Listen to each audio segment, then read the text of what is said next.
तो धुरंधर 1 के टीजर को थोड़ा सा कट करके और एडिट करके पेश कर दिया है आदित्य धर ने। और क्या ये आदित्य धर का स्कैम है या ऑडियंस के साथ स्कैम है? तो भाई लोग आदित्य धर जो है अपना दिमाग लगा रहे हैं और एक ऐसा बिजनेस बनाना चाह रहे हैं जिसको कोई हरा ही ना सके। उन्होंने धुरंधर पार्ट 1 रिलीज किया था और किसी ने सोची नहीं होगी कि 3.5 घंटे की मूवी इतना बड़ा कलेक्शन कर लेगी।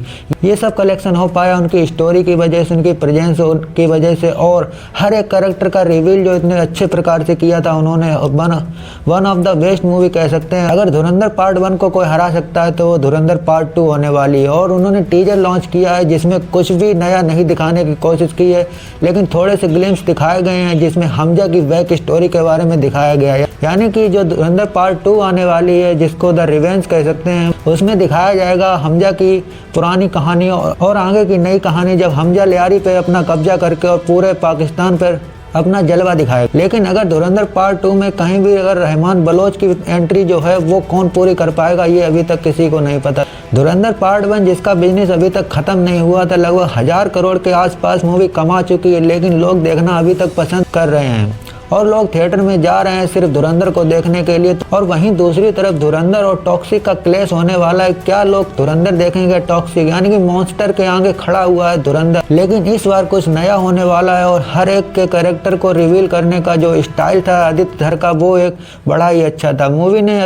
मूवी अभी स्टॉप ही नहीं हुई थी, उन्होंने मूवी को नेटफ्लिक्स पे डाल दिया और जिससे ऑडियंस तो ऐसे मूवी देखना नहीं, ये किसी लेक्चर का रिवीजन कर रहे हो भाई। मूवी लोग देखते ही जा रहे हैं। हर एक के एल्बम में धुरंधर के गानों की लिस्ट जुड़ चुकी है, चाहे वो कोई सा भी गाना हो, चाहे वो रहमान बलोच वाला गाना हो। रहमान डकैत की प्रेजेंस और उनका डांस इतना ज़्यादा वायरल हुआ तो हर कोई उनके एल्बम को लिस्ट में लेके घूम रहा है, अपने जेब में डाल के, थिएटर में डाल के घूम रहा है। लेकिन हर कोई धुरंधर के बारे में बात कर रहा है। लेकिन वहीं अभी तक इंडियन सिनेमा में ऐसा नहीं हुआ कि एक पार्ट रिलीज हुआ उसके 2 महीने बाद टीजर आ जाता है और 1.5 महीने 3 महीने बाद नई मूवी आ जाती है। मूवी का पार्ट 2 लाने में लगभग 2-2 3-3 साल निकल जाती हैं दूसरी मूवी के लिए। लेकिन आदित्य धर ने ये ऐसा किया कि बिजनेस कभी रुकने ही वाला नहीं है। उन्होंने दिखा दिया कि कैसे अगर पार्ट 2 रिलीज होगा वो अपना बिजनेस रोकने ही वाले नहीं है और ऑडियंस के सामने एक ऐसा सिनेमा खड़ा कर देना चाहते हैं जिसको देखने के लिए ऑडियंस ऐसे दौड़े मानो कि क्या ही बना दिया है। और इस बार भीड़ इतनी ज़्यादा होने वाली है क्योंकि धुरंधर पार्ट 1 में आपने देखा था कि भाई अभी तक जब लोग धुरंधर पार्ट 1 को ही देख रहे हैं, अगर जब धुरंधर पार्ट 2 आएगा तो लोग किस तरह से दौड़ेंगे। और भाई पार्ट 2 का टीजर लॉन्च किया, उसमें कुछ ऐसा नया नहीं दिखाया है, लेकिन फिर भी सिर्फ और सिर्फ चेंज किया है बैकग्राउंड म्यूजिक को। पिछले ही टीजर के ग्लिम्स को ऐड करके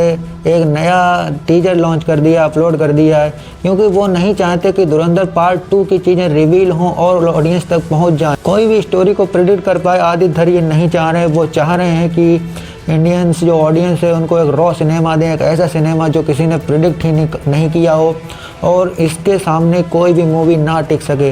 तो भाई जिस प्रकार धुरंधर पार्ट 1 ने अपना पूरा इंडिया सिनेमा में कब्जा किया है, धुरंधर पार्ट 2 भी उसी तरीके से चारों तरफ अफरा तफरी मचाने वाला है। क्योंकि इस बार जो मूवी है वो बहुत सारी लैंग्वेज में रिलीज होने वाली है, उनका पोस्टर भी बहुत सारी लैंग्वेज में रिलीज हुआ है। यानी कि ये सीधा पूरे इंडिया सिनेमा को चैलेंज है, नॉर्थ सिनेमा, साउथ सिनेमा सभी को चैलेंज है कि इस मूवी के आगे कोई नहीं टिक पाएगा, चाहे फिर वो टॉक्सिक हो, चाहे फिर वो मॉन्स्टर हो और चाहे वो कोई भी हो। तो दोस्तों अगर आपने अभी तक पार्ट 2 का टीजर नहीं देखा है भाई तो जाइए देखिए और मज़े करिए। और हमें कमेंट बॉक्स में ज़रूर बताना मत भूलना कि आप टॉक्सिक के लिए तैयार हैं या फिर धुरंधर पार्ट 2 के लिए। तो जय हिंद दोस्तों, मिलते हैं अगले मूवी रिव्यू में, तब तक के लिए बाय बाय, जय हिंद, जय भारत।